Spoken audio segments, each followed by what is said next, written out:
Hey, welcome to your dose of Communication RX for Leaders. Today, we're talking about feedback. How do you give feedback? What types of feedback do you give? Do you love giving feedback? Do you hate giving feedback? As a leader, one of the most important tasks that you have is to give accurate and helpful feedback to your direct reports and your colleagues, because without it, they cannot grow. Now, what happens often is that we expect people to read our minds. They know what they should be doing. Then what happens is we build this resentment, or we build these thoughts about the feedback we wish that they were reading from our minds. And by the time you go to give it to them, you're so pent up with the anger or the resentment or the frustration that you've been building up by not giving the feedback earlier, that it comes out in a way that you may not want to share it. And it also comes out in a way where the person is not the best able to receive it. So what do you do? How do you give feedback? For years, we've heard about the feedback or the compliment sandwich, where you give a compliment, then you give the feedback, and then you give another compliment. That can work on very minor issues or issues that are not really bothering you a lot.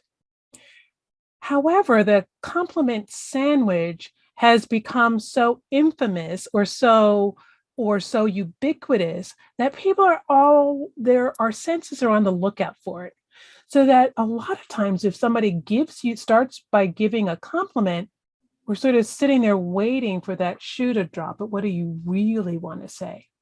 And that causes a stress hormone that then is going to interact with their acceptance or their reception of that little piece of feedback that you put inside the sandwich.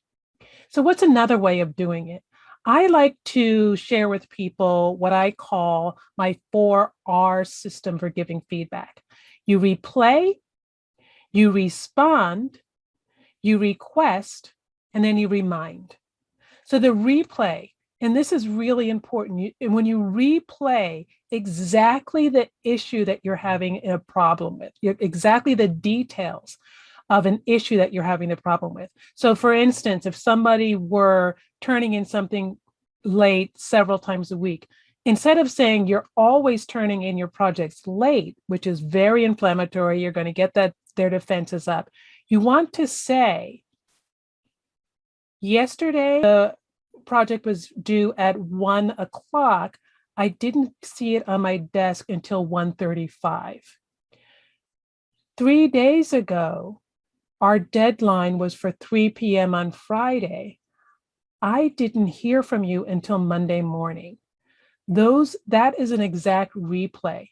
You want to take away any of the emotion, any of the judgment that comes from it, and just replay the situation.